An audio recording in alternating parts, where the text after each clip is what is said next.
société qui accorde de l'importance aux valeurs, à l'éducation et à son avenir ne saurait s'assurer de son progrès réel sans se soucier de l'alimentation et de la nutrition de la jeunesse qui, de manière incontournable, est appelée à assurer la relève.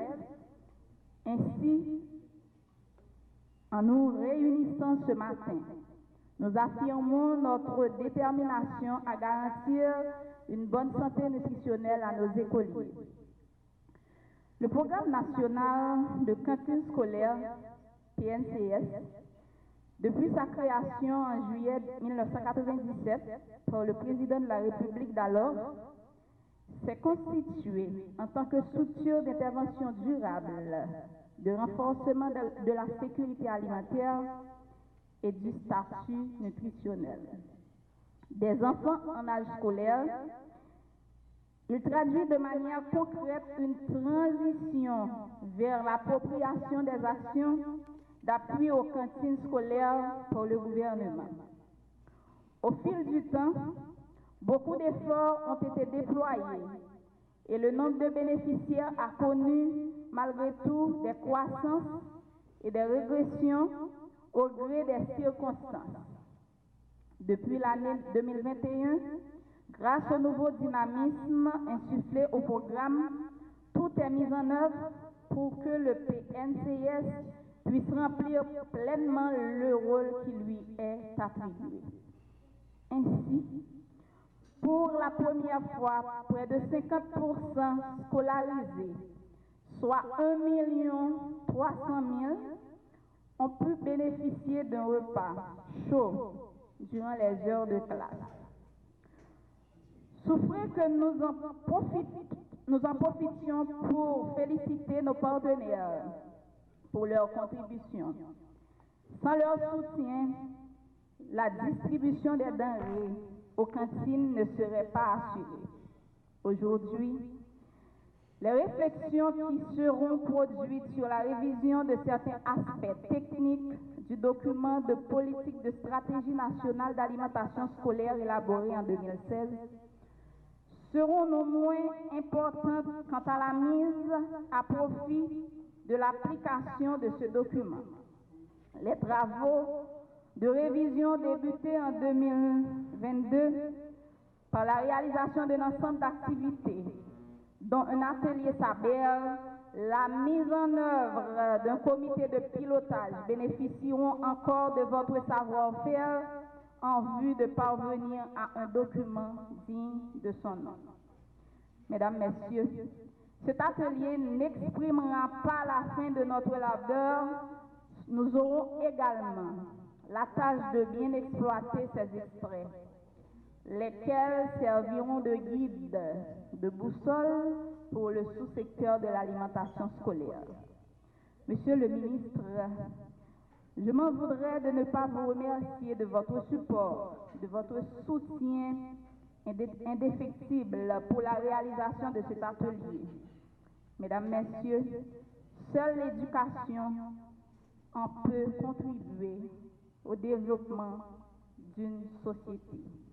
Mais sans l'éducation, notre société n'ira nulle part. Je pense que l'alimentation scolaire est un facteur de développement extrêmement important dans ce pays-là.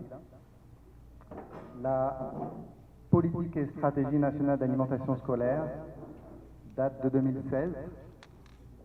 Depuis 2016, le pays a changé. Depuis 2016, les ambitions ont changé aussi, les objectifs ont changé, les priorités du gouvernement ont changé.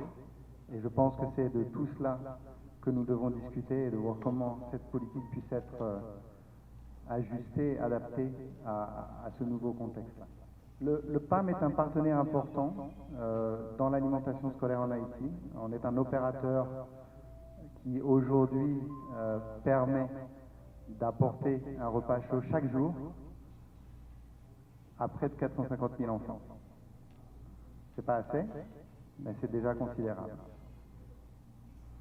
Et nous accompagnons le gouvernement vers une augmentation de la couverture de l'alimentation scolaire en Haïti comme un facteur de développement. Un facteur de développement à deux égards. Premièrement, et encore une fois, Madame la Cornière l'a rappelé, l'alimentation à l'école, c'est bien souvent le seul repas que les enfants vont avoir dans la journée. Et donc, il est important que ce repas soit un repas nutritif. La nutrition est un facteur essentiel du développement de l'enfant, tant du développement cognitif que du développement physique et moteur. C'est aussi un facteur de développement parce que c'est un levier extrêmement important pour dynamiser l'économie haïtienne. Dynamiser l'économie haïtienne en appuyant l'utilisation de produits cultivés en Haïti, achetés en Haïti, cuisinés en Haïti, consommés en Haïti. Aujourd'hui, le PAM, sur les 450 000 enfants qu'il appuie au quotidien, c'est 40%. C'est presque 200 000 enfants qui aujourd'hui reçoivent une alimentation à base de produits locaux, cultivés en Haïti.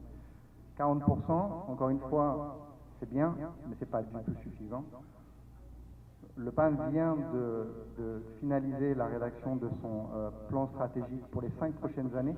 Et notre ambition, c'est qu'en 2028, 100% des élèves qui bénéficient de la cantine scolaire appelée par le PAM puissent bénéficier d'aliments cultivés en Haïti et achetés en Haïti. Donc ça, c'est notre ambition. Je pense qu'elle s'aligne aussi grandement avec la politique et stratégie nationale de sécurité et souveraineté alimentaire. Il y a d'autres documents stratégiques qui ont été promulgués et publiés depuis 2016, depuis que la politique d'alimentation scolaire a été approuvée. Je pense notamment à cette politique de souveraineté et de sécurité alimentaire. Je pense à la politique nationale de protection sociale, qui sont des éléments importants pour le développement du pays. Je crois que nous sommes tous ensemble aujourd'hui pour réfléchir sur les 7 années qui viennent de se passer, sur les avancées, sur les limitations, sur les progrès, mais sur ce qu'on peut mieux continuer à faire ensemble, parce que nous vivons, et ceci est naturel, une nouvelle conjoncture. Beaucoup de choses ont changé, et les besoins, il y a avec davantage de besoins. Mais nous devons nous appeler, non seulement à définir et à redéfinir ensemble les objectifs, mais à nous assurer qu'en termes de gouvernance, nous gouvernons mieux ensemble ce secteur. Je vous annonce ce matin, à l'ouverture de cet atelier, qu'une commande a été placée aux fonctionnaires de l'unité de système d'information pour que, au cours de ce mois, vous serez tenus informés d'une nouvelle fonctionnalité qui permettra à chaque opérateur du programme national de cantine scolaire de s'auto-enregistrer à travers un formulaire qui vous sera envoyé, où vous pourrez tous mensuellement poster en fonction du code unique qui vous sera attribué à travers l'email sur lequel nous allons pouvoir rester connectés, les informations essentielles qui nous permettent tous de mieux savoir qui est qui fait quoi. Et ces rapports mensuels nous donneront une grande visibilité, une grande clarté, une grande transparence sur le nombre d'écoles desservies, sur les menus proposés et mis en œuvre, sur le nombre de plats distribués par école, une façon d'éviter les doublons et d'être transparent. Et nous comptons sur vous pour pouvoir participer, comme l'ont fait toutes les écoles du pays, à cet enregistrement en ligne et à ces rapports que vous devrez obligatoirement poster tous les mois en ligne sur les progrès. Et si nos conseils d'école, nos parents pourront aussi avoir accès à ces informations en sachant exactement quelle quantité de plats a été distribuée par qui dans son école. Quel est le menu qui a été proposé, et de façon à pouvoir améliorer, ajuster et mettre mettre collectivement en œuvre.